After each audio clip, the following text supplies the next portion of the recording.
মনে পড়েছে তো সেই মেডিকেল থেকে হাসি দিয়ে বের হওয়া, এই হাসি শেষ হাসিটা আজীবন মানুষকে কাঁদাবে,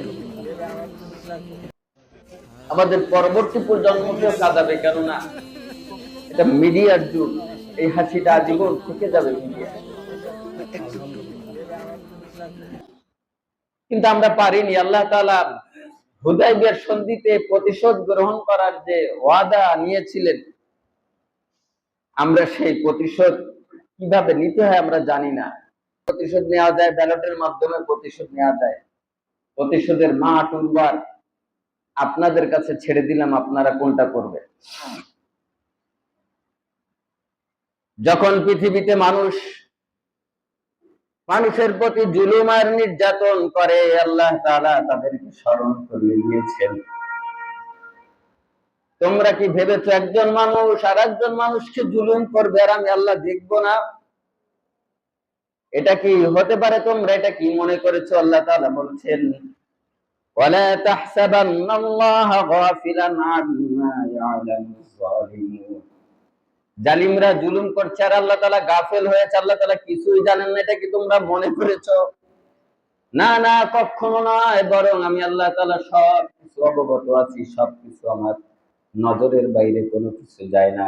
ইন্নামা ইয়াখিরুহুম লিয়াউমিন তাশখাস ফীহিল আবসার। আমি সেই দিনের অপেক্ষা করছি, আমি তো শুধুমাত্র তাদেরকে অবকাশ দিয়েছি যেদিন তাদের চক্ষু বিস্ফারিত করে দেওয়া হবে। একজন আলেম সাতক্ষীরায় আলোচনা রাখছেন, আলোচনা তার মনের মতো হয়নি। এ যুগের একজন চেয়ারম্যান বলল, তোর চোখ বাস্ত করে দেব। এই সময় ৫ তারিখের পরেও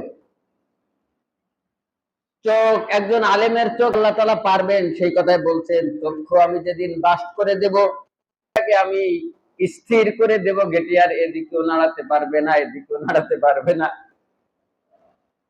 ঢালাই দিয়ে দেব, ঘেটে এরকম থাকবে আর উদাস থাকবে। এ জাতির যুবক 14 তারিখ, এক হৃদয় বিদারক ঘটনা। প্রত্যেক বছর এই 14ই আগস্ট আমাদেরকে বারবার ব্যথিত করবে। এ জাতি এই দিনে তাদের প্রিয় রাহবার, প্রিয় অভিভাবক, বিশ্বনন্দিত মুফাসসির কোরআনকে হারিয়েছে। আমার দেখা মতে পৃথিবীর ইতিহাসে আমি দেখিনি যে একজন মানুষকে এত ভালোবাসে মানুষ।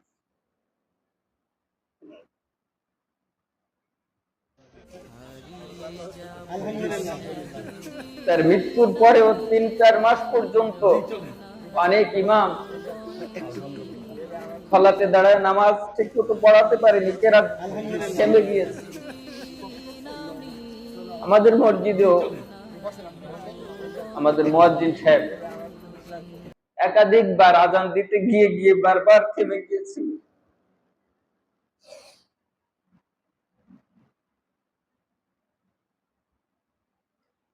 পৃথিবীর ইতিহাসে একজন এরকম আল্লামা পাওয়া খুবই বিরল। মানুষ বলে শূন্যস্থান পূরণ হয়ে যায়, আসলে পূরণ হয় না। আর একজন তৈরি হবে, কিন্তু তার মতো করে তৈরি হবে না।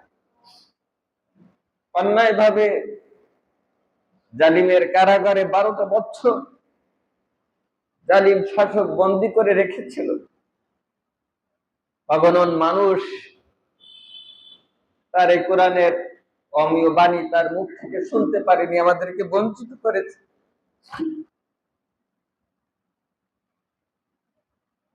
হাজারো বাধা বিপত্তির পরেও মানুষের লক্ষ লক্ষ মানুষের ঢল তার জানাজায় উপস্থিত হয়েছে।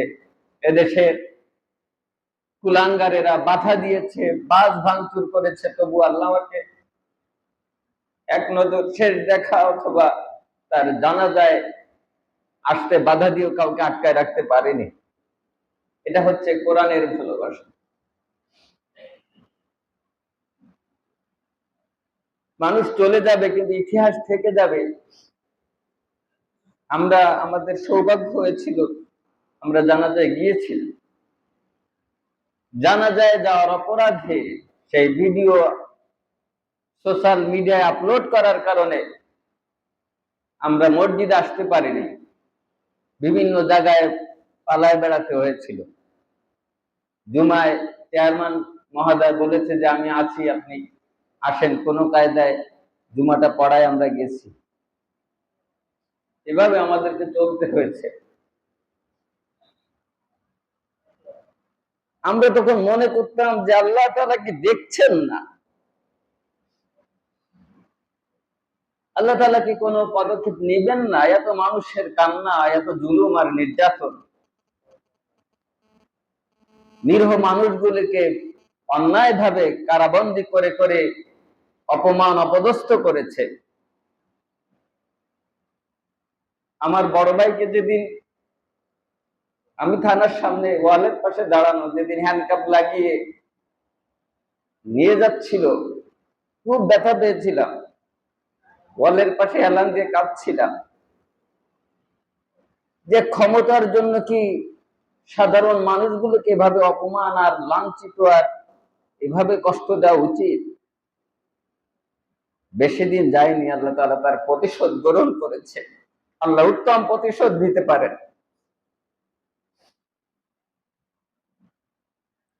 হাজারো মানুষের কান্না, হাজারো আলেমের কান্না এ জমিন ভিজেছে, হাজার ওলামায়ে কেরামের রক্তে জমিন ভিজেছে। শাপলা চত্বর ইতিহাস হয়ে থাকবে। ইসলামী আন্দোলনের অসংখ্য নেতাকর্মীকে অন্যায়ভাবে ফাঁসি দেওয়া হয়েছে। আমার আব্বা একবার বলল, আব্বা রমজান এতেকাফে বসেছেন মসজিদে হারামে। তো সেই বছর মাওলানা মতিউর রহমান নিজামী তিনিও বসেছিলেন। আব্বা প্রায় তার কাছে সময় দিতেন, মুসাফা করতেন। আব্বা বলতেন যে তার হাতে মুসাফা করলে হাত এত নরম, যেমন তিনি নরম তার দিল এত নরম ছিল। একজন আলেমকে যিনি অসংখ্য কিতাব লিখেছেন, অন্যায়ভাবে একজন আলেমকে কিভাবে একটা মানুষ ফাঁসি দিয়ে মারতে পারে আমরা আমাদের বুঝে আসে না। এই ধৃষ্টতা দেখিয়েছে আমাদের বাংলার জমিনের লেডি ফেরাউন।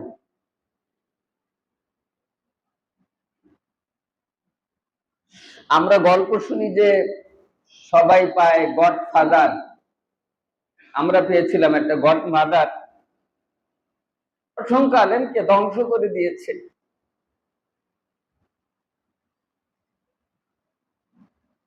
উনিশশো ৭১ সাল নিঃসন্দেহে বাংলাদেশের একটা ট্র্যাজেডি, আমরা সেটা স্বীকার করি। কিন্তু প্রত্যেকটা মানুষের বাক স্বাধীনতা আছে, চিন্তা ভাবনা আছে, ফিলোসফি আছে। রাজাকার তহমাত যে আলেমদেরকে দেওয়া হয়েছে, সে সময় আরো অনেক মুসলিম লীগও তো এই অখণ্ড চায়নি। তারাও চেয়েছে মুসলিম শক্তিশালী দুখণ্ড মিলে একটা শক্তিশালী দেশ থাকুক, ভারতের আধিপত্য দেশে না হয়, এই জন্য তারা এটা চেয়েছে, তাদের একটা দৃষ্টিভঙ্গি। কিন্তু রাজাকার হচ্ছে একটা সংগঠন, একটা ফোর্স, এখানে একটা জবের মতো।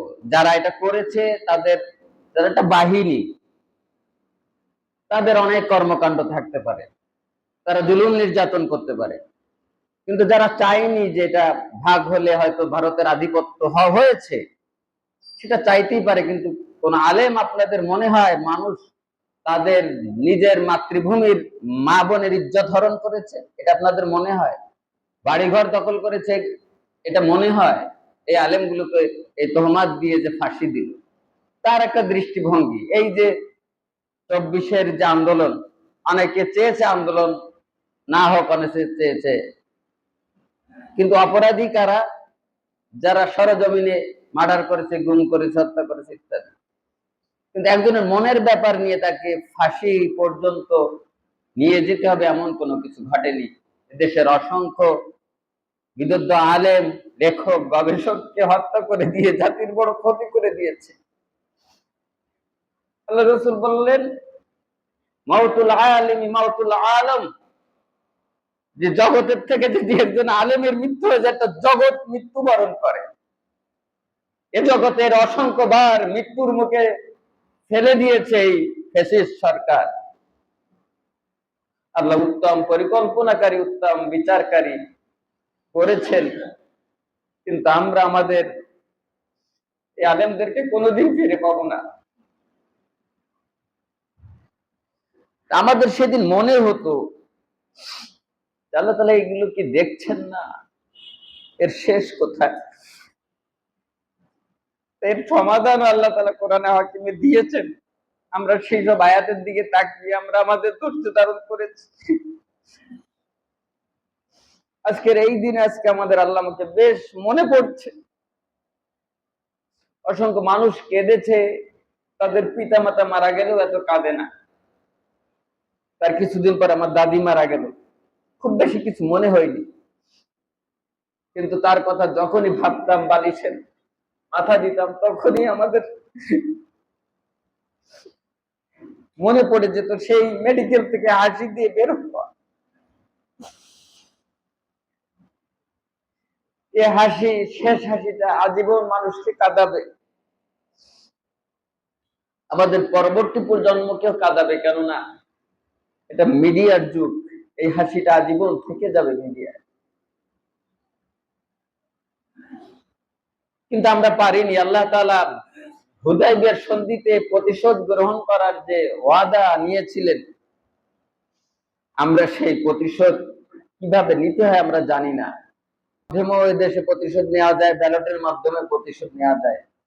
প্রতিশোধের মাঠ উর্বর, আপনাদের কাছে ছেড়ে দিলাম, আপনারা কোনটা করবে। যখন পৃথিবীতে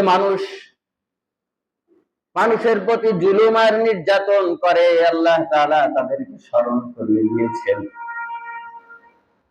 তোমরা কি ভেবেছো একজন মানুষ আর একজন মানুষকে জুলুম করবে আর আমি আল্লাহ দেখবো না? এটা কি হতে পারে? তোমরা এটা কি মনে করেছো? আল্লাহ তাআলা বলছেন, ওয়ালা তাহসাবান্নাল্লাহা গাফিলান আম্মা ইয়ালামুজ জালিমুন।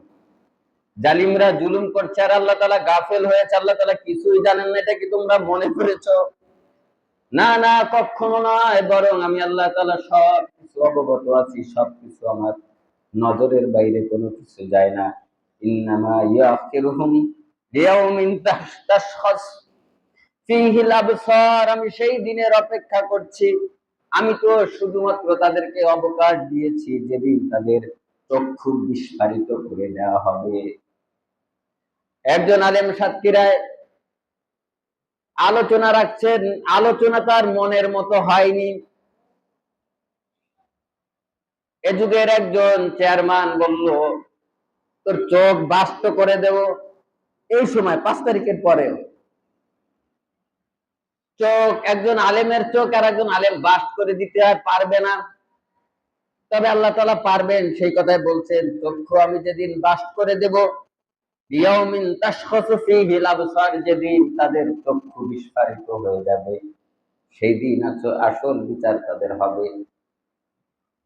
মুহতিঈনা মুকনিঈনা রুউসিহিম লা ইয়ারতাদ্দু ইলাইহিম তারফুহুম ওয়া আফইদাতুহুম হাওয়া। সেদিন এমন নতজানু হয়ে আমার সামনে তারা দাঁড়াবে, অবস্থা তাদের এমন করব, যে জায়গায় দাঁড়াবে ঘেটিটা উঁচু করে এমন ভাবে ঘেটিটাকে আমি স্থির করে দেব, ঘেটি আর এদিকেও নাড়াতে পারবে না, এদিকেও নাড়াতে পারবে না। ঢালাই দিয়ে দেব, ঘেটি এরকম থাকবে আর উদাস থাকবে। এ জাতির যুবকদের মতো উদাস না। এ জাতের যুবকদের উদাস, সকালে উদাস হয়, বিকালে আবার উদাস ভাঙে, এমন না। সকাল থেকে গার্লফ্রেন্ডে বারবার SMS করে, রিপ্লাই পায় না, বড় উদাস, চোখে মুখে তাকানো যায় না ছেলের। পরে যখন মাগরিবের সময় মেসেজের রিপ্লাই দিছে, উদাস শেষ, এবার চোখে মুখে আবার হাসি। এরকম না, এমন উদাস হবে যে উদাস আর ছাড়াবে না, ঘেটে এমন ভাবে দাঁড়িয়ে থাকবে যে এদিকেও তাকানোর সুযোগ দেবে না, এদিকেও তাকানোর সুযোগ দিবে না। আল্লাহ তাআলা কড়ায় গন্ডায় সেদিন তার থেকে হিসাব বুঝে নিবে। এজন্য আল্লাহ তাআলা বলছেন, শোনো, মান ইয়াশফা শাফাআতান হাসানাতান ইয়াকুল লাহু নাসিবুম মিনহা।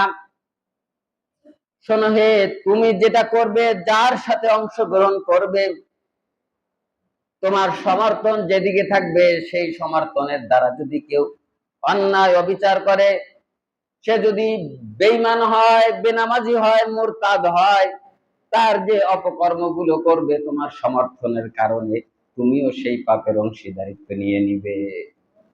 খাই আমি, পড়ি আমি, আমার বাপের তা আমি খাই, তোমাকে সমর্থন করে আমি কেন জাহান্নামী হব?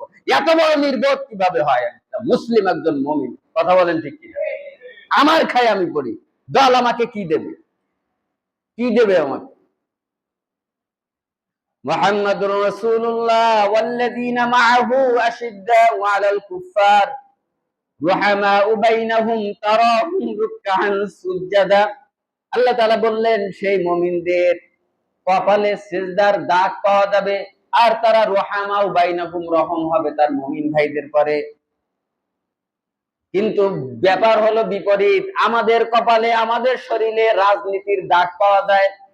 আন্দোলনে যে মাইর খেয়ে আসছে, বুলেটের আঘাত পেয়েছে, এরপরে কারাবন্দী হয়েছে, যাদের জন্য করেছে, যে নেতার পিছনে করেছে, একটা নেতাও হোসটকেও পশ্চিম দিকে ফেরে না। কথা বলেন ঠিক কিনা? আল্লাহ তাআলা বললেন, মাইয়াশফা শাফাআতান হাসানাতান ইয়াকুল লাহু, যে ভালো কাজে সাহায্য, সহযোগিতা, পরামর্শ, সমর্থন করবে, সেই ভালো কাজের প্রতিদান সে পাবে। আর কিফলুম মিনহা, যদি খারাপ কাজে তার সমর্থন থাকে, তাহলে খারাপ কাজের, মন্দ কাজের অংশীদারিত্ব তার আমলনামায় চলে আসবে। তাইলে এই যে পাথর দ্বারা, ক্ষুধার চোটে পাথর খেয়ে ফেলছে, এর অংশীদার আপনার আমলনামায় আছে না নাই? টেম্পু ধরে খায় ফেলাছে, আমলনামা আছে না নাই? যত লুটে পুটে খাচ্ছে, আমলনামা আপনার আমলনামায় যাবে কি যাবে না?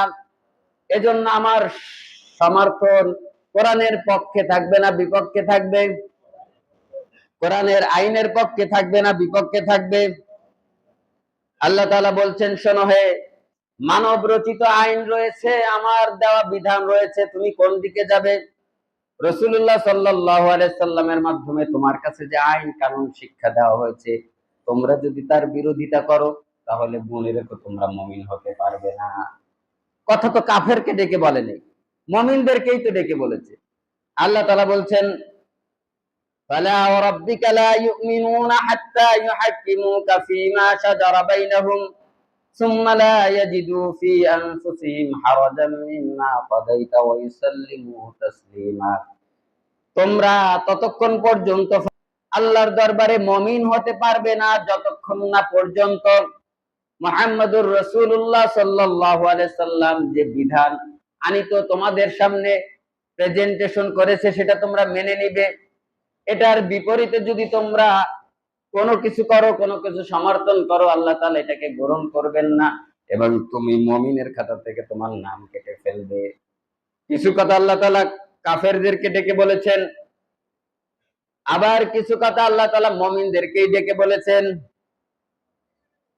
আল্লাহ তাআলা বলছেন, ইয়া আইয়ুহাল্লাযীনা আমানুত্তাকুল্লাহ হাক্কা তুকাতিহি ওয়া লা তামুতুন্না ইল্লা ওয়া আনতুম মুসলিমুন। তোমরা ততক্ষণ পর্যন্ত মৃত্যুবরণ করো না। এই কথাটা কাদেরকে ডাক দিয়ে বলেছেন? মুমিনদেরকে না কাফেরদেরকে? মুমিনরা মুসলমান না কাফের? তাহলে মুসলমানদেরকে আল্লাহ মুসলমান হয়েই মরতে বললো কেন? তার মানে ঈমান আনা সহজ, কিন্তু মুসলমান হওয়া কঠিন।